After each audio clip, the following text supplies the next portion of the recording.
Hi, this is Nat Sriram, CEO of Canist Immigration. நான் கனடாவில் 15 வருஷமா இருக்கேன். I'm government of Canada regulated and licensed immigration professional. மார்க்கெட்ல நிறைய fake and fraudulent job offers and consultants இருக்காங்க. அவங்க கிட்ட நீங்க உங்க மணி லூஸ் பண்ணக்கூடாது. Book a consultation with us at canex.ca/consultation. Experience 11 days of Grand Europe trip with easy EMI of rupees 25,000 only with GT Holidays, South India's #1 travel brand.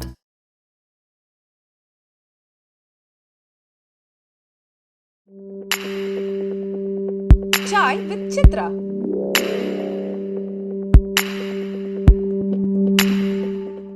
Kannan சாரை பொறுத்த வரைக்கும் ஒரு மிகச்சிறந்த ஒரு ஒளிப்பதிவாளர். அவர் ஒரு மிகச்சிறந்த ஒளிப்பதிவாளர் அப்படின்றத எப்போ நீங்கள் தெரிஞ்சுக்கிட்டீங்க? நடிகை நாடகமாக்கால் படம் சார், பிளாக் அண்ட் ஒயிட்டில் வந்தது சார்.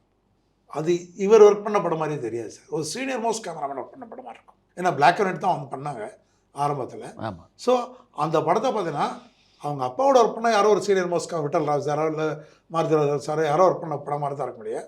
சார் ஒர்க் பண்ண மாதிரி இருக்காது. ஏன்னா இந்த ஜென்ரேஷன்லேருந்து அவங்க போய் ஒர்க் பண்ணும்போது அந்த குவாலிட்டியும் அந்த ஸ்டைலும் இருந்தது பிளாக் அண்ட் ஒயிட்டில். ஈவன் நதியை தேடி வந்த கடல், அவுடோர் ஓரியன்ட் ஷார்ட்ஸ்லாம் அருமையாக இருக்கும் சார். ஸோ அதுவும் இல்லாமல் டேரக்டராக ஒர்க் பண்ண போகும்போது அவரோட ஹேண்டிலிங் சார். ஸோ எதையுமே மாட்டேன்னு சொல்ல மாட்டேன் சார், எதுக்கும் மறுப்பு சொன்னதில்லை. ஸோ அந்த இதுவே நமக்கு ஒரு பாசிட்டிவ் வரும் சார். ஸோ அவர் அதுவா அப்படின்னு ஒன்றும் இல்லை, சின்ன இப்படி கரெக்ட் பண்ணிப்பார், அவ்வளோதான். இது ஒரு பெரிய விஷயமா நோ இப்படி தான் வைக்கணும் அதெல்லாம் கிடையாது. அப்படியே சார் சரி சார் அப்படி சின்ன சேஞ்ச் பண்ணியிருப்பார், அவ்வளோதான். அவரோட சின்ன பிரச்சனையே ஓவர் கம் பண்ணிப்பார், அது ஒரு இஷ்யூ ஆகும். ஸோ இதெல்லாம் தான் சார். அப்போ என்னென்னா இதோட ரிசல்ட்ஸு, இதோட நம்ம ரஷ்யை பார்க்கும்போது அப்போ நமக்கெல்லாம் அதில் என்ன தப்புன்னு சொல்ல தெரியாது அன்னைக்கு.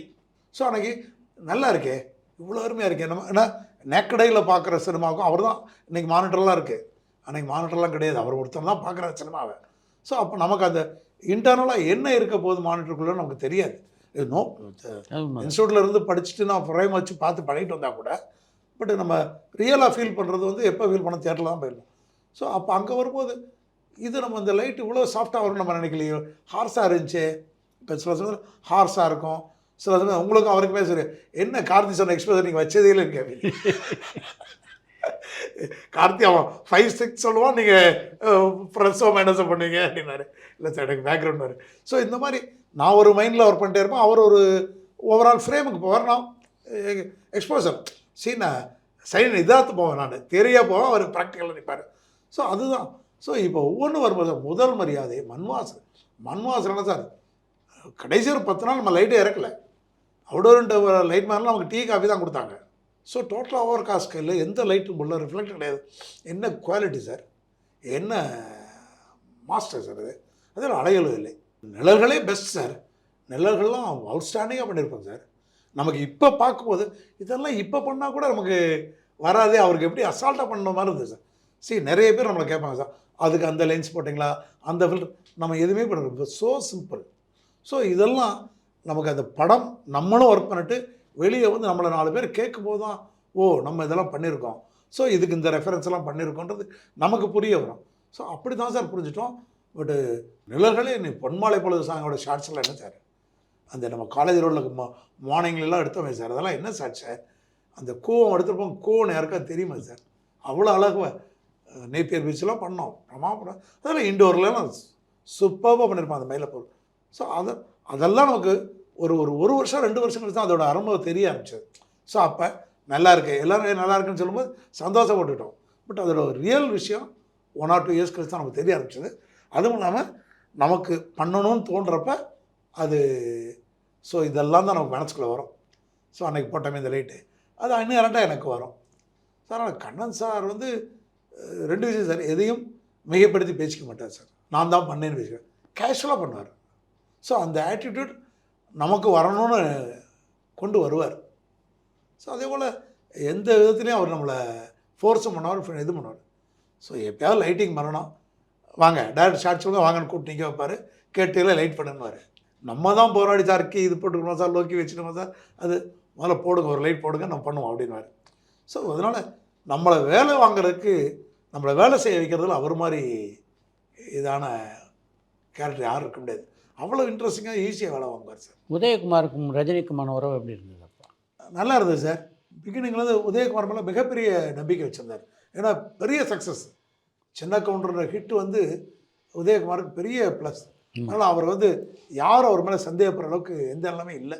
அதனால் அவர் தைரியமாகவே இருந்தார், அவங்களும் நம்பிக்கையாக இருந்தாங்க. ஸோ அந்த நம்பிக்கைக்கு அதுவும் சார் உதயகுமாரை பொறுத்தவரை சார் நம்ம டேரக்டர் 6 மணிக்கு போனால் நைட் 2 மணிக்கு ஷார்ட் எடுத்துகிட்டே இருப்பார். மனுஷன் கிரெயினு ட்ராலி இந்த ஜிமிக்கிக்கு ரவுண்ட் ட்ராலி போட்டுறாரு சார். இதுக்குள்ளேயே ஒரு ரவுண்ட் ட்ராலி போட்டு சும்மாவே விட மாட்டார் கேமரா சும்மா நிற்கக்கூடாது, வேலை வாங்கிட்டே இருப்பார். ஸோ நமக்கு என்ன நடக்கிறதே விடிஞ்சதும் தெரியாது, இது தெரியாது, வேலை பார்த்துட்டே இருப்போம். ஸோ அதனால் அவரை வேறு யாருக்குமே எந்த இஷ்யூ வர்றதுக்கு வாய்ப்பு இல்லை. பட் கதைகள் சம்மந்தப்பட்டதில் சில விவாதங்கள் நடக்கலாம். சில சமயத்தில் இந்த சீன் பண்ணும்போது வழக்கமான அது அந்த கருத்துக்கள் பேசிப்பாங்க. அது சண்டையாவோ இல்லை பிரச்சனையாவோ இல்லை, கருத்துக்கள் தான் வழக்கமாக. எல்லா ஆர்டிஸ்ட்டுக்கும் ஒரு கிளாரிஃபிகேஷன் கேட்பாங்களே, அந்த சீன் வந்தோன்னு இது இப்படி இருக்கே இப்படி அந்த மாதிரி கருத்துக்கள் கேட்குறவங்களும் இல்லையா. மற்றபடி அவர் மேலே பெரிய டவுட்டுக்கு வாய்ப்பு இல்லாமல் போச்சு. ஏன்னா அவரோட சக்ஸஸ், அந்த சக்ஸஸ் பெரிய சக்ஸஸ். எஜமான் படத்தில் நெப்போலியன் ஒரு நல்ல கதாபாத்திரத்தை நடிச்சிருந்தார். ரொம்ப நீண்ட நாட்களுக்கு அப்புறம் அவரோட அந்த படத்தில் பணியாற்றினீங்க, எப்படி இருந்தது அது? அதான் அவரும் அப்போ பெருசாகிட்டார் சார், அப்கமிங் வந்துட்டு. பட் அவருக்கு என்னென்னா ரஜினிஷ் அவரோட நடிக்கணுன்றதுல பெரிய இதில் இருந்தார் அவர். அப்பயும் அதான் சார் பிஹேவியரில் இன்றைக்கு வரைக்கும் எனக்கும் நெப்போலியனுக்கும் எந்த மாற்றமும் இல்லை. அவர் ஆர்டிஸ்டாக தான் மாறி இருக்கார் ஒழிய கேரக்டராக மாறல, நம்மளோட பழக்க வழக்கத்தில் மாறல. ஸோ அந்த அட்வான்டேஜ் எனக்கு என்னென்னா குமரேஷ்லாம் கூப்பிடுவோம், குமரேஷ் இப்படி வந்துடுங்க அப்படின்றோம், இல்லை இப்படி இல்லை எனக்கு இப்படி வரணும். அவர்கிட்ட கொஞ்சம் உரிமையாக பேசிக்கலாம், அவரை நம்ம கொஞ்சம் நம்ம கன்வீனியன்ஸுக்கு எடுத்துக்கலாம். ரஜினி சார் சமயத்தில் சொல்கிறதுக்கு வச்சா கூட இவர் அதுக்கு பேலன்ஸ் பண்ணிப்போம். ஸோ அவர் அதில் வந்து அதை புரிஞ்சுட்டு, ஸோ அவ்வளோதானே. மற்றபடி ரொம்ப ஈஸி, நம்ம சொல்கிறதே புரிஞ்சுப்பார். அவருக்கு டவுட் வந்ததுன்னா இறங்கி வந்து கேட்டு போயிடுவார். இல்லை நான் இப்படி பண்ணுறேங்க, இதுதானே வேணும், இவ்வளவு தானே அப்படின்னு கேட்டுருவார். அதிலெல்லாம் யோசிக்க மாட்டார், கேட்டு புரிஞ்சுருக்காரு, புரிஞ்சப்பட போய் நின்றுப்பார். ஏன்னா நம்ம ஒன்று சொல்லி அவர் சொல்லி அந்த கன்ஃபியூஷனுக்கே வரவிட மாட்டார். அதனால் ரஜினி சார்கிட்ட நம்ம பேசுகிறப்பே புரிஞ்சுப்பார். நம்ம ஷார்ட் வச்சு இங்கே நிற்கும் போது இது அவருக்கு தெரியும், இதுதான் நடக்க போகுதுன்னு. நான் இவ்வளோ வந்தால் போதுமா அப்படின்னு அந்த வார்த்தை கேட்பேன். நம்ம சொல்லிட்டோன்னா போதும். எனக்கு அந்த என்ன ஒரு சாங், அந்த சாப்பாடு தட்டை கேன்னு பாத்திரம்லாம் வச்சுட்டு அதில் அந்த கிராஸ்குள்ளே வரணும், ஒரு அந்த பெண்டு அவருக்கு 2 தடவை போய்ட்டு அப்படி சொல்லிட்டு வந்தேன். ஓகே, ஒரே ஒரு தடவை தான் அவருக்கு அந்த ஏரியா புரியலை. அப்புறம் போய் சொல்லிட்டு சார் இந்தா சார் கேப்னு சொன்னோன்னே டக், அதுக்கப்புறம் 1 மோரே கிடையாது, எல்லாம் போயிட்டே இருக்கும். ஸோ ரொம்ப சார் அவர் அப்புறம் எஜமான் மோகன்லாம் கிட்டத்தட்ட ஏகப்பட்ட படம், பெரிய பெரிய படங்கள்லாம் முடிச்சவர். அவர் பார்த்தோன்னே புரிஞ்சுப்பார், ஷார்ட் வச்சு கேமரா வச்சோன்னே ஓ இதான் வைக்கிறாங்கன்னு தெரிஞ்சிடும். படம் பார்த்துட்டு என்ன சொன்னார் ரஜினி? உனக்கு ராஜமுந்திரி மண்ணெல்லாம் பத்தாதுன்னு சொன்னார் சார். ஏன்னா அது எடுக்கும்போது sir 100 dancer sir, boys 100, girls 100, open light, அப்படியே ஸ்கார்ச்சிங் லைட், ஒன்றும் பண்ண முடியாது, கண்ட்ரோல் பண்ணுறது அவஸ்தை. அவ்வளோ பெரிய இடத்துல வச்சுட்டு 10 டான்ஸர் 20 டான்ஸருக்கே நம்ம அவஸ்தைப்படுவோம். 100 பேர். ஸோ நமக்கு உள்ளே எவரம் தான் எவன் இல்லை, யாரெல்லாம் வெளியே போயிட்டாங்கன்னு புரிகிறதுக்கே நமக்கு லேட் ஆகும். ஸோ நம்ம இவரையும் மீனாவையும் தான் கான்சன்ட்ரேட் பண்ணிட்டுருப்போம்.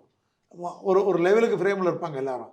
பட் நம்ம என்னென்னா, ஆனால் நம்ம ரிசல்ட்லாம் பார்த்த இருப்பாடு நம்ம நினச்ச விட பெட்டராக இருக்குது, நம்ம நினச்சதை விட நல்லா பண்ணியிருக்கோம். ஸோ அந்த இப்போ நமக்கு அந்த பேக்ரவுண்டுக்குரிய எக்ஸ்போசர் நம்ம பண்ணோம், ஒரு விஷயம் பண்ணோம் டெக்னிக்கலாக. ஸோ அது ஒர்க் அவுட் ஆகிருக்கு. ஸோ அதில் அவன் எல்லாருக்குமே அந்த ஒரு உள்ளுக்குள்ளே இருந்திருக்கலாம். இது பார்க்கும்போது நீங்களும் அப்சர்வராக பக்கத்தில் உட்காந்து பார்க்கும்போது, ஆர்டிஸ்ட்டாக உட்காந்து பார்க்கும் என்ன பண்ணுறாங்க, இவ்வளோ பேர்ன் ஆகுது, இவ்வளோ யோசிக்கலாம். பட் இதெல்லாம் அங்கே எதுவுமே தெரியலை. இப்போ நீங்கள் அலப்போல் வேலைப்போல் சாங்கில் அவ்வளோ பேர்னிங் லைட்டில் ஹாட் சன்னில் எடுத்தோம். பட் அது எதுவுமே தெரியாது, கூலாக ரொம்ப சாஃப்டாக. அவர் அவ்வளோ கிளாமரஸாக இருப்பார், ரஜினி சார் அவ்வளோ அழகாக நிற்பார். ஸோ அதெல்லாம் தான் இது வந்து நம்ம கண்ணன் சார் பழக்கம் தான் சார். எதையும் நான் இப்படி பண்ணுறேன், இதுக்காண்டி பண்ணுறேன், see தட் லைட், அதெல்லாம் கிடையாது. யூ ஆர் டூயிங் இட், எனக்கு தோணும் நான் பண்ணுறேன், அதில் என்ன மேக்ஸிமம் நல்லா வர்றதுக்கு போகிறோம். ஸோ இந்த இதனால் நமக்குள்ளே தான் பேசிப்போம், நமக்குள்ளே தான் அது இருக்கும், வெளியில் யார்ட்டையும் சொல்கிறதில்ல, இது ஃபீலும் பண்ணுறதில்ல, இது மனசுக்குள்ளே வச்சுட்டு. இன்னொன்று சார், ஒரு விஷயம் பண்ணும்போது எங்கேயோ எனக்கு பார்த்த படமோ ஒரு விஷயம் இன்ஸ்பயர் ஆனதோ இன்னும் அந்த லைட் வரும், மைண்டில் வரும். எனக்கு அந்த லைட்லாம் பண்ணி முடிக்கும்போது இது எதையோ ஒரு படம் இருக்கே, இந்த மாதிரி ஏதோ இருக்கே அப்படின்னு தோணும். ஸோ அது எப்பயோ அப்புறம் எப்பயோ ஒரு லேட்டர் ஆமாம் அந்த பேட்டன் தானே, இதை தான் நம்ம திருப்பி பண்ணி வச்சுருக்கோமா அப்படின்னு நமக்கே வரும் சார். நம்ம இன்ஸ்பயர் ஆன படம், அது நம்ம டைரக்டர் படத்துலேருந்து வரலாம், இல்லை நம்ம பார்த்த வெளிப்படங்கள்லேருந்து வரலாம். ஸோ அந்த விஷயம் தான் சார். ஸோ அதெல்லாம் ரொம்ப அப்ரிஷியேட் பண்ணார். ரஜினி சாருக்கும் அந்த விஷயத்தில் எந்த டவுட்டும் கிடையாது. ரொம்ப கேஷுவலாக இருந்துட்டார் என்கிட்ட. ராஜமந்திரியில் இந்த படத்தினுடைய படப்பிடிப்பு நடக்கும்போது தான் ரஜினியுடைய பர்த்டே கொண்டாடப்பட்டது இல்லை? ஆமாம் ஆமாம் ஆமாம். எப்படி இருந்தது அந்த திருவிழா? இந்த பாட்டு மாலை தூக்கி போடுறது அடுத்த சீக்வன்ஸ் அன்னைக்கு காலையிலேருந்து ரஜினி சாருக்கு வாழ்த்துற மாதிரி அது ஷாட் வந்துச்சு. ஓ. ஸோ மாடியிலேருந்து ஒரு போட்டுக்கிட்டே இருக்கும் 50 மாலை shot, top angle, low angle, middle இதுன்னு ஒரு 50 ஷாட்டு மாலை போட்டு போட்டு அவருக்கு தோடாலம் வலிக்கிற உட்காந்துச்சு. பர்த்டே எதுமா நம்ம இரிட்டேட் பண்ணிட போகிறோம் அப்படின்ட்டு ஓகே முடிச்சுட்டு ஆஃப் அ டே தான் ஷூட்டிங். மெட்ராஸ் வந்து கேக்கெல்லாம் வந்து கொண்டு வந்தாங்க. சரவண சார் வந்தார், எல்லாம் வந்திருந்தாங்க டீம். அன்றைக்கி தான் அந்த ராக்குமுத்து ராக் சாங்கெல்லாம் ரெக்கார்ட் பண்ணி எடுத்துகிட்டு வந்தாங்க. ஸோ லன்ச் முடிச்சுட்டு சாரோட பர்த்டே இதெல்லாம் முடிச்சுட்டு விஷ் பண்ணிவிட்டு எல்லாம் பண்ணிவிட்டு சாங்கு ப்ளே பண்ணாங்க. கேட்டுட்டு பேக்கப். ஸோ அது ஒரு கிட்டத்தட்ட ஒரு 3 hours அந்த பர்த்டே ப்ரோக்ராம். ஸோ ரொம்ப நல்லா இன்ட்ரெஸ்டிங்காக போச்சு. எஜமான் படத்தினுடைய வெற்றி உங்களுடைய திரை வாழ்க்கையில் எப்படிப்பட்ட மாற்றத்தை உண்டு பண்ணுச்சு? அதான் சார், இப்போ சின்ன கவுண்டரு சிம்பிளஸ்ட் ஃபிலிம் சார், இது கிராண்டியர் ஃபிலிம் சார். அப்போ எனக்கு என்ன என் மேலே என்ன நம்பிக்கை வந்ததுன்னா, பெரிய படங்கள் இவ்வளோ பெரிய ஆர்டிஸ்ட்டை சார் ஹேண்ட்லிங், ரஜினி சார் மாதிரி ஒரு ஆர்டிஸ்ட்டை அவர் ஒன்றும் பண்ண மாட்டார். இருந்தாலும் ஒரு உள்ளுக்குள்ளே ஒரு ரீச்சிங், நமக்கு ஒரு பயம் இருக்கும். இவங்களை போய் டப்புன்னு அதிகாரமாக சொல்லிட முடியாது, சில விஷயத்தை நம்ம போய் ரொம்ப ஃபோர்ஸ் பண்ணக்கூடாது. ஸோ இவ்வளோ ப்ரெஷரில் நம்ம இருக்கணும். அவங்க எதுவும் சொல்லாட்டி கூட நம்ம நமக்குள்ளே ஒரு கோடு போட்டிருப்போம். ஸோ இதையும் மீறி நல்லா வந்திருக்கு அப்படின்னும் போது என்னென்னா நம்ம மேலே எல்லாருக்கும் நம்பிக்கை வருது sir. So any type of film எந்த படம் வேணாலும் பண்ணுவாங்க, தாங்குவாங்க. ஸோ அதுவும் இல்லாமல் ஃபாஸ்ட் ஈஸி அப்படின்னு வந்துருச்சு 2 படத்தில் எனக்கு. ஸோ அதனால் எனக்கு தெரிய எல்லார்ட்டையுமே நல்ல பேர் தான் வந்துச்சு. ஸோ அதனால தான் எனக்கு அடுத்தடுத்த படங்கள் கண்டினியூஸாக இம்மீடியட்டாகவே ஒரு கமிட்மெண்ட்ஸ் வந்துச்சு, நிறையா வந்துச்சு. எஜமான் படத்தை அடுத்து உங்களுக்கு வந்து நல்ல வாய்ப்புகள்னா எதை சொல்லுவீங்க?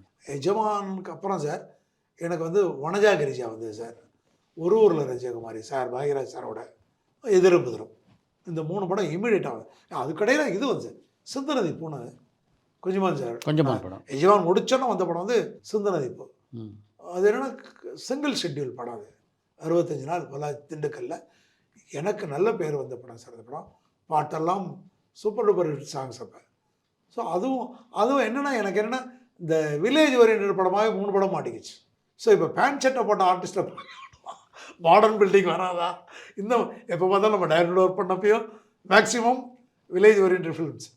ஸோ அதில் பார்த்தீங்கன்னா டைரக்டர் ஒர்க் பண்ணப்போ கைதின் டைரி, டிக் டிக்லாம் நமக்கு அல்ட்ராவாக பண்ணோம். பட் இருந்தால் கூட நான் பண்ணும்போது அது வந்தால் தானே எனக்கு. ஸோ அது அப்போ தான் எனக்கு ஒரு ராஜகுமாரி, வனஜா கிரிஜா சிட்டி பேஸ்ட். ஆனால் என்னென்னா வனஜா கிரிஜாவில் மாட்டு டாக்டர், அங்கேயும் மாடு வந்துருச்சு, வண்டி வந்துருச்சு. ஸோ எனக்கு அதுவும் நம்ம டீம் தான், பஞ்சார் டீம், கேஆர் சார், திரும்பி ஹீரோ வந்து நெப்போலியன், ராம்கி எல்லாம் நமக்கு வேண்டியவங்களே வந்துட்டாங்க. அந்த படத்தில் நடித்த இன்னொரு அற்புதமான ஸ்டார் வந்து ஊர்வசி சார். அது வந்து அவங்கள போய் சொல்லாமல் முடியாது. அவங்க சீக்வன்ஸ் வந்து படத்தில் ரொம்ப சிம்பிளாக 2 நாள் 3 நாள் சீக்வன்ஸ் சார், சீன் தான் சார் அவங்களுக்கு கேரக்டரே. அவங்க ஃபஸ்ட் டே வந்தாங்க, நான் என்ன பண்ணுறேன்னு கேட்டு கேஆர் சார், பிரசன்னகுமார்லாம் பேச ஆரம்பிப்பது. நான் இப்படி பண்ணிக்கிறேன்னா அப்படி பண்ணிக்கிறேன்னா அது பண்ணிக்கிறேன்னா பண்ணின்னு போய் சீன் எப்படி ஆகுன்னா ஃபுல்லாக டெவலப் ஆயிடுச்சு சார். இப்போ இன்றைக்கி ஷார்ட், இப்போ அங்கேருந்து வர்றாங்க, இப்போ அந்த படத்தில் ஆர்டிஸ்ட் 10-15 ஆர்டிஸ்ட் இருப்பாங்க சார், ஒவ்வொரு ஃப்ரேம்லேயும் இருப்பாங்க. ஸோ அங்கேருந்து ஊர்வசி வந்தாங்கன்னா அவங்களேருந்து அதே போல் அந்த ஊர்வசி சீக்வன்ஸ் போகிறாங்க sir, single shot sir, 250 feet 300 feet single shot தான் சார் மேக்ஸிமம். எனக்கு தெரியும் மேக்ஸிமம் சிங்கிள் ஷாட். அநாயாசமாக நடிக்கும். மாட்டு டாக்டரா இருக்கா? மாட்டு டாக்டரா? மாடு என்ன உங்ககிட்ட வந்து சொல்லுவா மாமா, எனக்கு கை வலிக்குது, வயிறு வலிக்குதுன்னா? அதுக்காக தான் நாங்களாம் படிச்சுட்டு வந்திருக்கோம். ஐயோ, கோச்சிட்டாரா?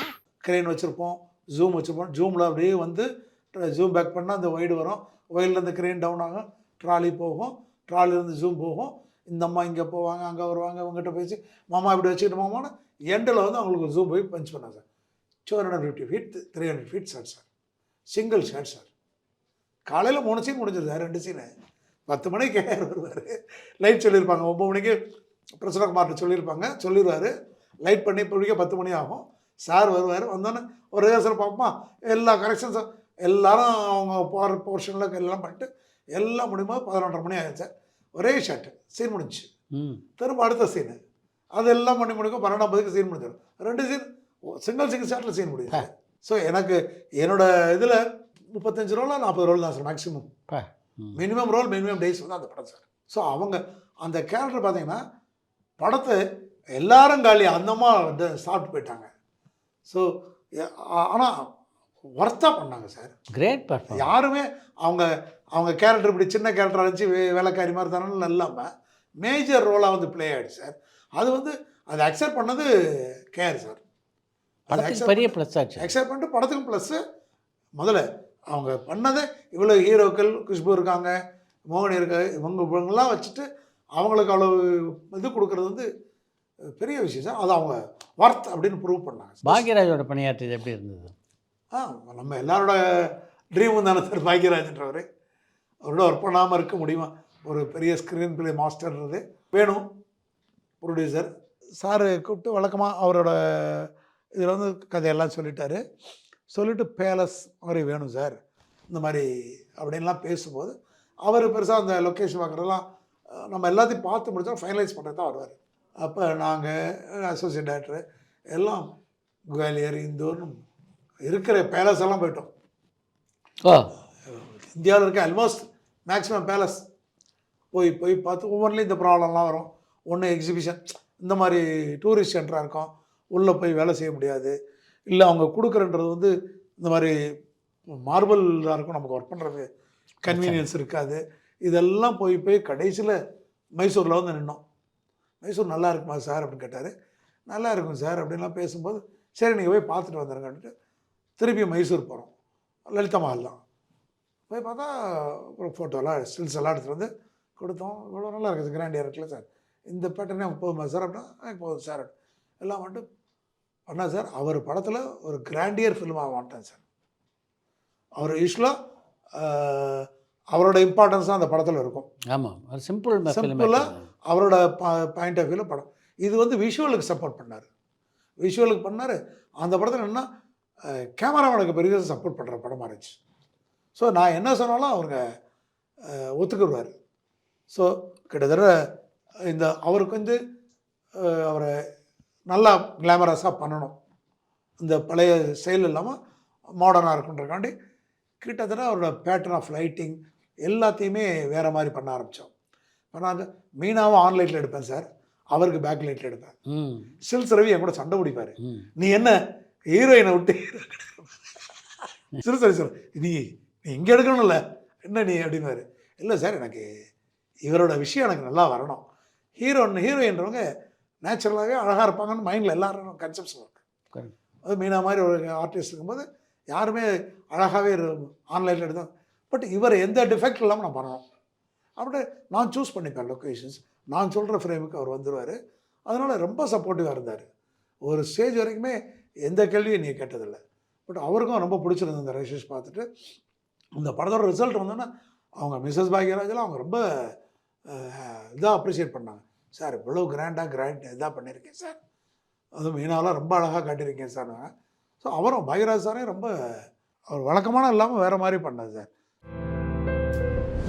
விஜய், விக்ரம் ஆகிய இருவருக்கும் பல வெற்றி படங்களை கொடுத்தவர் தரணி.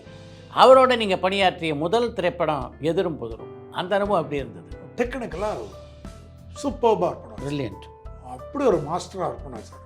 நம்ம ஏதோ ஒரு லைட் பண்ண ஆன் சுவிட்ச் ஆன் லைட்டு அப்படி தூக்கிட்டு போக ஒரு டிசைன் வரும், பேட்டர்ன் வரல. எதிரும் புதிரும் படத்தில் மறக்க முடியாத அம்சமாக அமைந்தது கவுண்டமணி செந்தில் காமெடி. சார் ஷார்ட்டே எடுக்க முடியாது. நீங்கள் அந்த பாம்பு வச்சு பிளாஸ்ட் பண்ணுறதெல்லாம் கேமரா ஆடும் லிட்டரலாக. இன்றைக்கி நீங்கள் திரைப்பட ஒளிப்பதிவாளர் சங்கத்தினுடைய தலைவராக இருக்கீங்க, அந்த பொறுப்பு எப்படி இருக்கு? அது கண்ணன் சார் கூட போக வேண்டிய அங்கேயும் கண்ணன் சார் தான். ஒரு மாற்றங்கள் ஏற்பட்டு கண்ணன் சார், ஸ்ரீராம் சார் எல்லாம் உள்ளே வரும்போது பரபரப்பான சினிமா செய்திகள், நட்சத்திரங்களின் பேட்டிகள், சினிமா வரலாறு ஆகியவற்றை பார்க்கவும் படிக்கவும் உங்களுக்கான இணையதளம் tourantalkies.co.